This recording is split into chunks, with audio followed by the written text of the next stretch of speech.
Hey, ¿cómo están?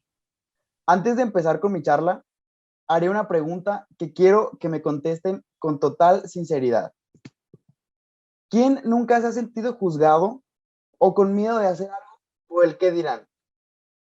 Ya sea por nuestra estatura, que si somos altos o chaparros, por nuestro peso, que si somos gordos o delgados, por nuestro color de piel, tanto morenos como blancos, por cualquiera que sea nuestra religión, por nuestra orientación sexual o por nuestro género. Quien nunca se haya sentido así, que levante la mano.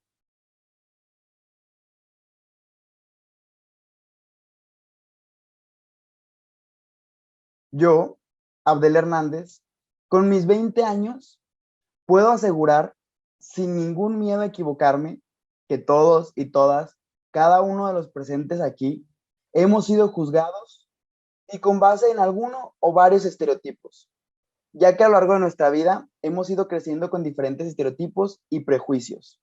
Algunos, como el hombre no puede cocinar, las mujeres no saben manejar, los hombres no lloran. Tienes que ser más masculino. El color amarillo no le queda bien a los morenos. Tienes que ser más delgado. Y así, la lista sigue y sigue. Podría nombrar miles. Hemos llegado a tal grado de estereotipar los olores para poderlos clasificar para hombre y para mujer. Y así, entre más busquemos, más estereotipos vamos a encontrar. Estamos en un punto donde juzgamos a las personas y ya ni siquiera estamos conscientes que lo estamos haciendo.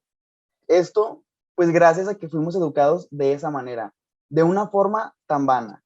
Y te podrás preguntar, ¿y en qué me afecta todo esto? ¿Y a mí qué? Pondré algunos ejemplos que nos van a ayudar con esta respuesta. Te estás arreglando para salir a cualquier lugar, ya sea la escuela, el trabajo, con amigos, y no sabes qué ponerte. Y encuentras esa chamarra gris. Sí, esa que te encanta, que sabes que es abrigadora y no vas a pasar fríos. Y decides ponértela. Pero llega un pensamiento a ti y dices, pero ya me la puse la vez anterior. Van a decir que siempre traigo la misma ropa. Ahora te pondré otro escenario. Vas a una tienda de ropa. Está esa camisa que sabes que te gusta. Es tu color favorito. Te la mides y te encanta cómo se te ve. Pero ¿qué crees? Decides cambiarla. Porque no es una camisa que se pondría un abogado. No da la imagen de un licenciado que tendrías. Y bueno, agreguemos uno más. Estás en la playa, con 30 grados centígrados. Están tus amigos y tu familia en la alberca. Se ve muy agradable el agua. Quieres meterte a nadar para refrescarte, pero decides no hacerlo. ¿Por qué? Solamente porque los últimos meses has estado subiendo de peso. Ya no te ves como deberías verte. Así como estos tres, podría mencionarte infinidad de casos donde los prejuicios han ido guiando y determinando nuestras acciones a lo largo de nuestra vida. Lo sé porque son ejemplos que personalmente me han acomplejado, pero nos hemos puesto a pensar todo lo que hemos perdido por seguir limitándonos por cosas tan absurdas, tan vanas como estas, y sobre todo, lo que sería vivir sin el qué dirán. Yo creo que puede que la palabra hubiera ni siquiera aparecería en el diccionario.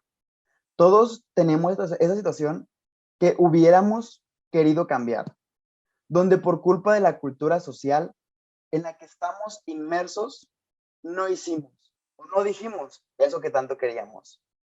Algo que nos atormenta siempre son comentarios absurdos como si yo hubiera hecho, si yo hubiera dicho, y lo peor es que son falsos, totalmente falsos, porque la trampa está en pensar que el éxito es replicable en otra persona, en otro contexto o en otro momento. Todos y todas hemos tenido estas situaciones. Yo, por ejemplo, siempre quise estudiar algo relacionado con la mercadotecnia, pero por cuestiones personales tomé mi segunda opción, que era derecho. Y no me malinterpreten, también me encanta, pero no era lo que yo realmente buscaba desde un principio. Pero durante más de un año me detuve a pensar, ¿Qué pasaría si me salía de una para entrar a la otra? ¿O qué pasaría si estudiara ambas?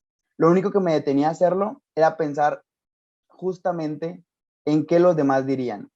¿Qué si soy indeciso? ¿Qué si no sé lo que quiero? ¿Que no iba a poder con todo? Estos y otros y miles de pensamientos más fueron los que me venían a la mente. Y fue ahí, a mitad de pandemia, a medio de una crisis, cuando me decidí aventarme a esta nueva experiencia, tomar un nuevo reto que yo sabía que me llenaría.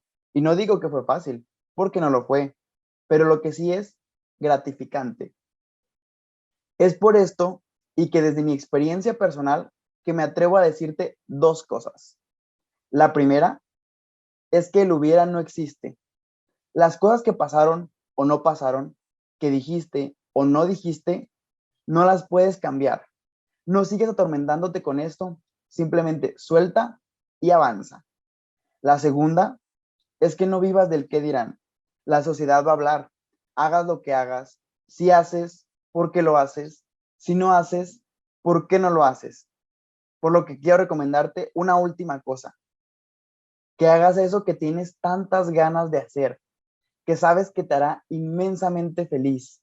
Libérate de los prejuicios que tienes y que no te importe la gente. Serás más pleno y sobre todo dejarás de cargar con el peso del hubiera. Muchas gracias.